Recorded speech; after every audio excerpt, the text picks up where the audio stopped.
Yub'atsu min tihamah baina yadayil qiyamah. Yub'atsu min tihamah. Nabi Muhammad SAW itu diutus dari Tihamah atau kota Mekah. Karena memang Mekah, Hijaz, Madinah ini sebagian bahasa menyebutnya dengan Tihamah. Baina yadayil qiyamah. Dan beliau diutus pas sebelumnya hari kiamat. Makanya beliau disebut Nabi penutup zaman, Nabi akhir zaman. Bidahri alamatun, dan di punggung beliau terdapat tanda kenabian atau yang disebut dengan khatamun nubuwah. Tudillul hamamah tuti'uhus sahaib, dan ketika beliau berjalan beliau akan dinaungi oleh mendung, diikuti oleh mendung. Jadi ketika panas sangat terik, beliau akan diikuti atau dikawal oleh hamamah tuti'uhus sahaib. Kemudian fajariyul jabini lailud dawaib. Fajariyul jabini, dahi beliau bercahaya cemerlang. Kemudian lailud dawaib, dan rambut beliau sangat hitam pekat. Alfiul angfi mimiul fami nuniyul hajib, dan hidung beliau mancung seperti huruf alif, kemudian bibirnya seperti huruf mim, dan alisnya seperti huruf nun. Intinya semuanya indah. Semua yang dinisbatkan kepada Nabi Muhammad semuanya indah dan bagus dan sempurna. Kenapa? Karena beliau ini manusia paling sempurna baik secara zahir maupun batinnya. Jadi apapun yang dinisbatkan kepada Nabi Muhammad adalah suatu keindahan, suatu kesempurnaan. Kemudian sam'uhu yasma'u shariral qalam wa saruhu ila sam'ati baqi sakim. Sam'uhu yasma'u shariral qalam. Ini masuk ke pembahasan mukjizat Nabi. Yang artinya pendengaran Nabi ini bisa menembus terhadap goretan-goretan pena yang ada di Lauhul Mahfuz.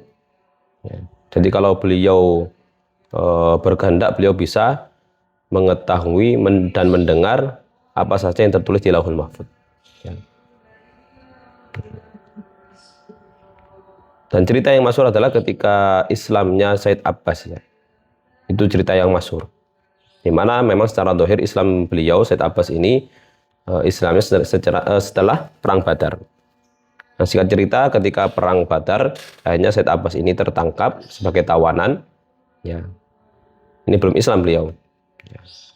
Dan sebelum perang, beliau ini berpesan atau berwasiat kepada istrinya tentang harta-hartanya, termasuk ada beberapa unta, di mana beliau ini menyembunyikan di balik lereng. Ya.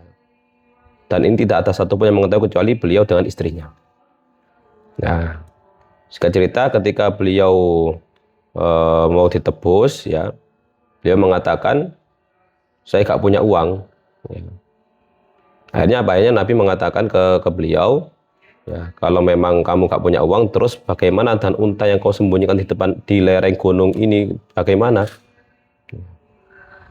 Padahal posisi itu, ya, antara Mekah dengan Madinah itu jaraknya 460 km. Ya.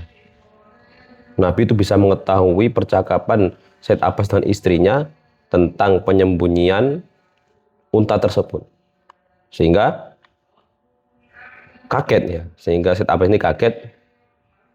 Kemudian disitulah beliau bersumpah, demi Allah yang tahu ini hanya saya dan istri saya. Fawallahi asyhadu annaka Rasulullah. Kalau kamu bukan Rasulullah, gak mungkin tahu. Ya.